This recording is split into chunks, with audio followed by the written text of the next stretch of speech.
Hello everyone, welcome to All in Inspired Corner. Today we will discuss the future perfect tense. In this video, we will discuss what is future perfect tense, what are its rules and examples. Let us start. The future perfect tense. The future perfect tense is used to describe an action that will have been completed at some point in the future. Future perfect tense से पता चलता है कि कोई कार्य भविष्य में पूरा हो चुका होगा। फ्यूचर परफेक्ट टेंस में हिंदी वाक्यों के अंत में चुकेगा, चुकेगी, चुकेंगे, चुकूंगा आदि शब्द आते हैं।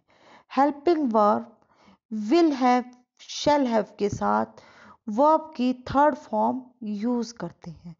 मैंने आपको पहले भी प्रेजेंट परफेक्ट टेंस और पास्ट परफेक्ट टेंस में बताया था कि एकमात्र परफेक्ट टेंस ही ऐसा टेंस है जिसमें वर्ब की थर्ड फॉर्म यूज होती है। Let us see its examples. Mukesh अपना पाठ याद कर चुका होगा। Mukesh will have learned his lesson. वर्षा होने से पहले पौधे सूख चुके होंगे। The plants will have dried before it rains.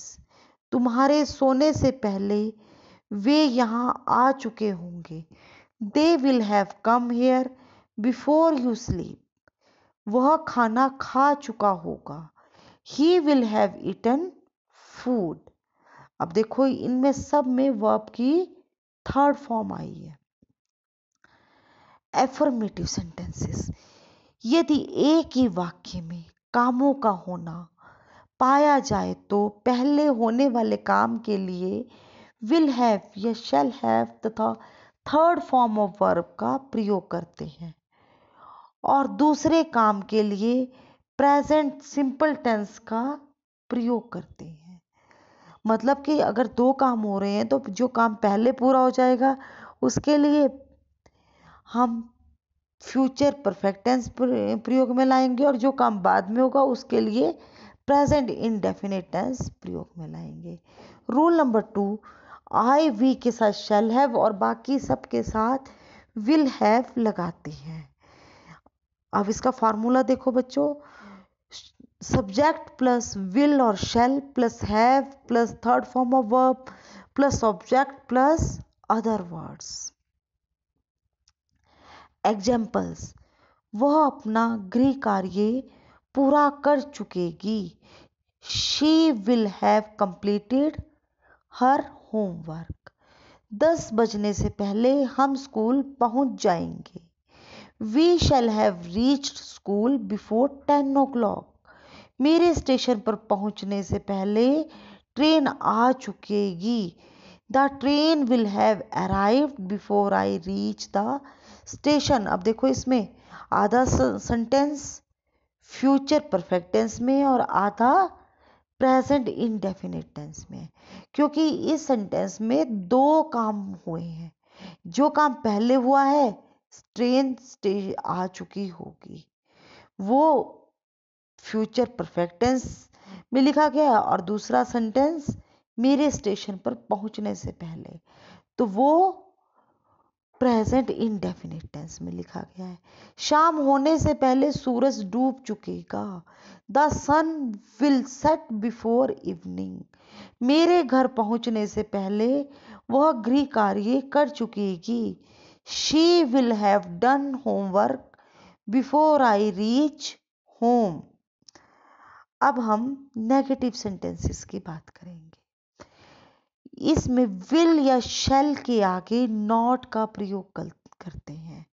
मतलब विल हैव और शैल हैव लिखते हैं ना अफर्मेटिव में, तो हमने क्या करना है, विल नॉट हैव या शैल नॉट हैव लिखेंगे।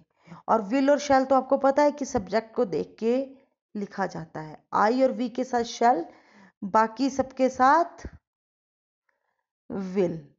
अब इसका फॉर्मूला सब्जेक्ट प्लस विल और shall plus not plus have plus third form of verb plus object plus other words. अब हम एग्जाम्पल्स की बात करते हैं। वर्षा होने से पहले हम स्कूल नहीं जा चुकेंगे। We shall not have gone to school before it rains. तुम्हारे आने से पहले मैं अपना पाठ याद नहीं कर चुकूंगा। I shall not have learn my lesson before you come. वर्षा होने से पहले हम स्कूल नहीं जा चुकेंगे। We shall not have gone to school before it rains. तुम्हारे सोने से पहले वे यहाँ नहीं आ चुकेंगे।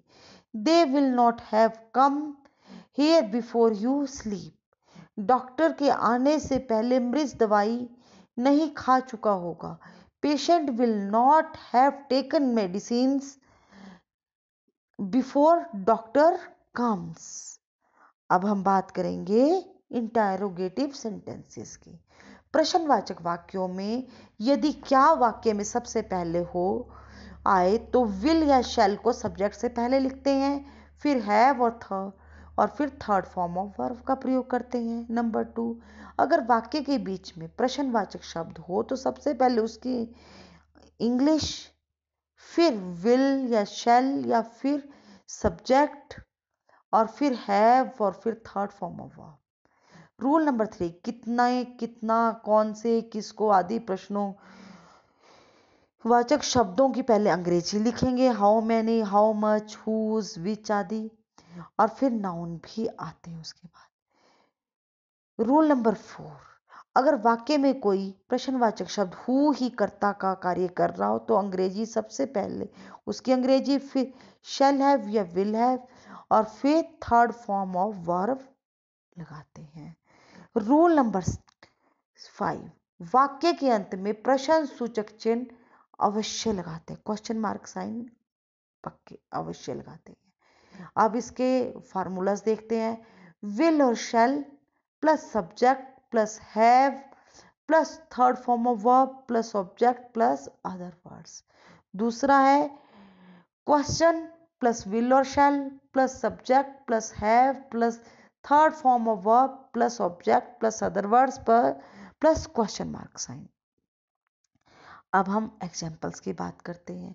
क्या 10 बजे तक तुम यह कार्य आसानी से पूरा कर लोगे?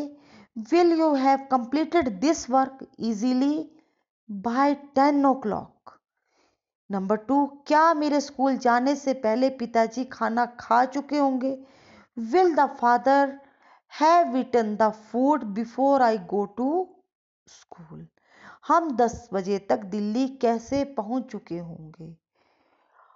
How shall we have reach Delhi by 10 o'clock? तुम्हारे स्कूल जाने से पहले अखबार कौन पढ़ चुकेगा? Who will have read the newspaper before you go to school? एक बात हमेशा ध्यान रखना, मैं बार बार यही बात आप लोगों से दोहराती हूँ कि एफर्मेटिव और नेगेटिव सेंटेंसेस में आखिर में फुल स्टॉप आता है और इंटेरोगेटिव सेंटेंसेस में क्वेश्चन मार्क साइन आता है। Thank you all of you. If you like my this video then like this video and share it and subscribe my channel. Thank you very much.